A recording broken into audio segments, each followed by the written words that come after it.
Have you ever imagined transforming your circulation and cleaning up to 95.6% of your blood vessels with just a few incredible foods? Yeah, it seems like magic, but it's totally possible.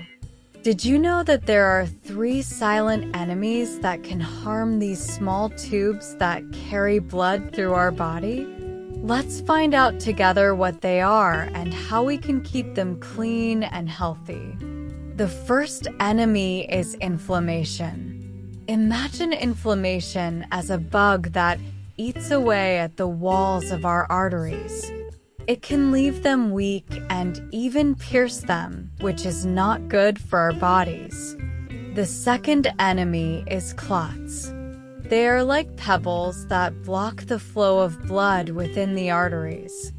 When this happens, the blood cannot pass properly, and this can cause many problems, such as strokes and heart attacks. And the third enemy is fatty plaques. They are like piles of dirt that accumulate inside our arteries. These plaques can make the arteries very narrow, as if they were clogged straws, and this can be very dangerous. Now that we know who the enemies are, let's find out how we can protect ourselves from them. One of the most important things we can do is choose the right foods to put on our plate. That's right. Food can be our ally in the fight for the health of our arteries. Some foods are true superheroes when it comes to keeping your arteries clean and healthy. Fruits, vegetables, whole grains, and fish are some examples. They contain special nutrients that help protect our arteries and keep them functioning properly. In addition to choosing the right foods, it is also important to make some changes to our lifestyle. This includes simple things like exercising regularly, quitting smoking if you smoke, and managing stress. It seems difficult, but with a little effort, we can make big improvements to our health. And we can't forget about supplements and medicines.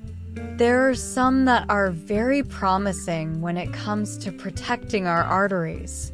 But always remember to talk to a doctor before you start taking anything, right?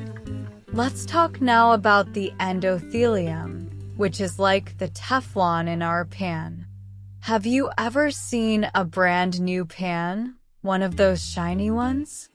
It's so smooth that you don't even need oil to cook it.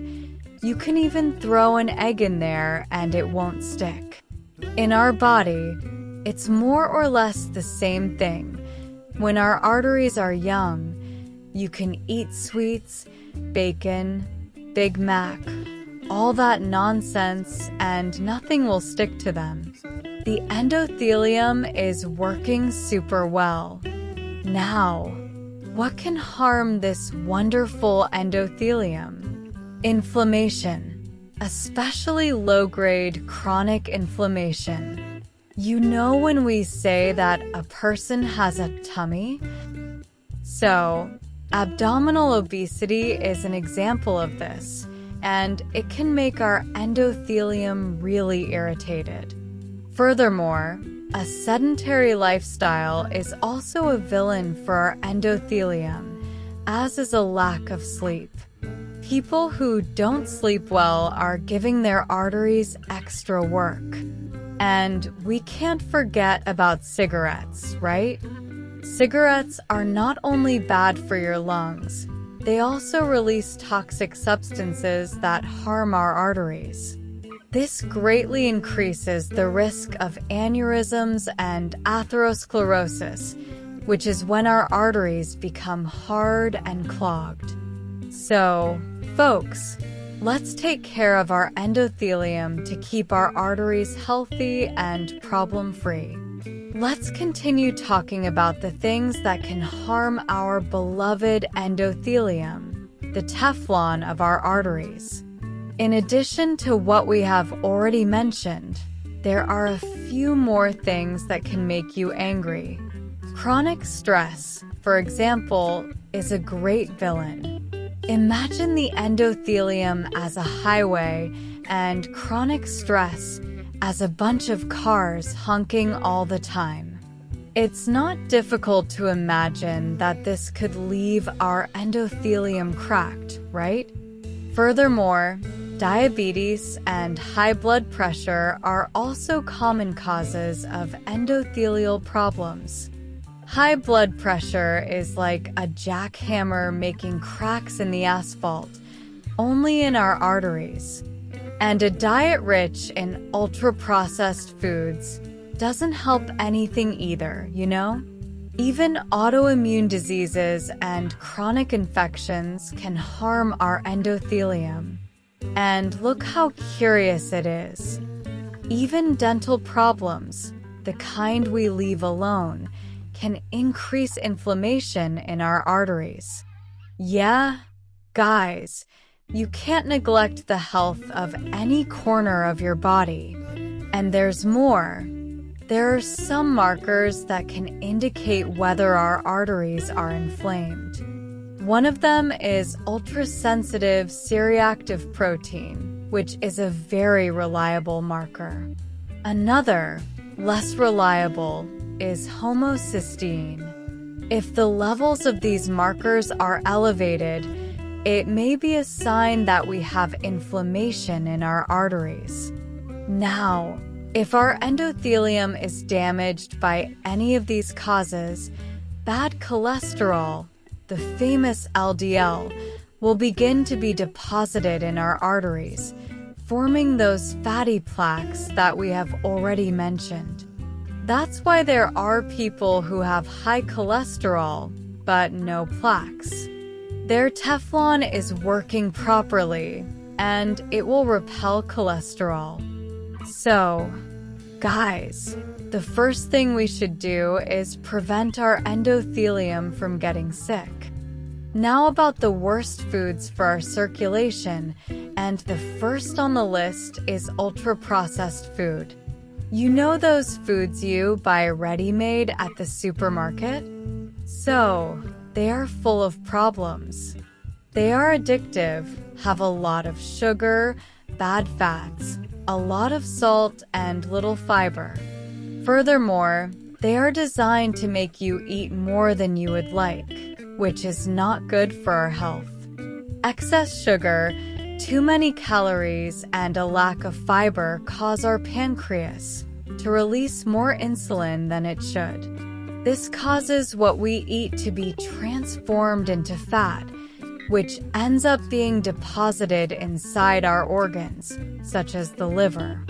And if you have fatty liver, you better pay close attention. This fat, which we call visceral, works like a gland, releasing pro-inflammatory substances that cause even more inflammation in our body. Recently, a study was published in the British Medical Journal with more than 10 million people, which showed an increase in 32 diseases associated with the consumption of ultra-processed foods. These illnesses range from heart problems to mental disorders and cancer. So, folks, these foods are going to scratch the Teflon of our arteries.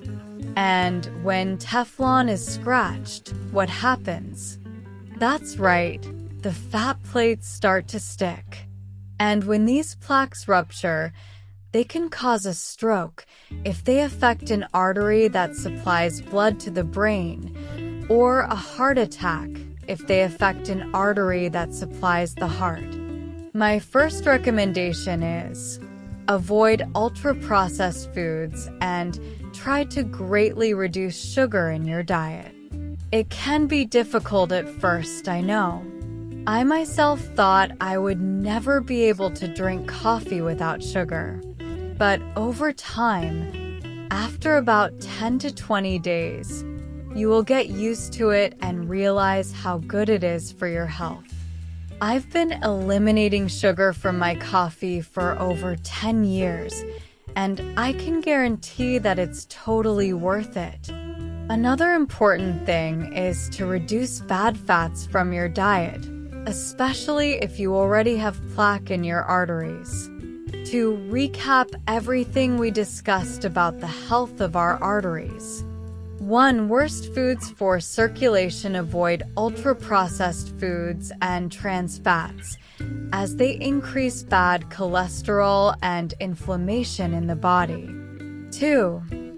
Foods that help clean the arteries include in your diet foods, such as extra virgin olive oil, fish rich in omega-3, chestnuts, chia, flaxseed, oats, beans, avocado, dark chocolate, and red fruits, which help prevent the formation of plaque in the arteries. 3. Supplements. Although some supplements like nattokinase and vitamin K2 have been studied, the results are not yet conclusive. Coenzyme Q10 may also be promising, but human studies are lacking.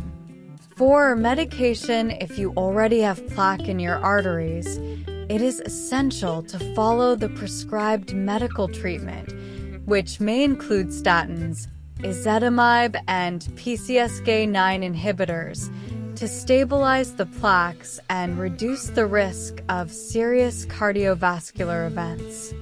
5. Healthy lifestyle.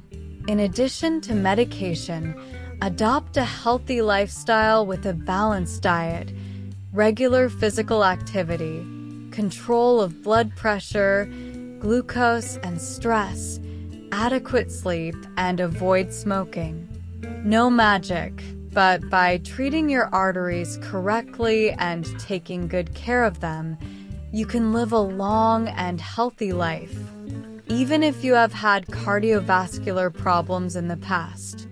It is important to follow these recommendations without resistance, always thinking about the well-being of your arteries.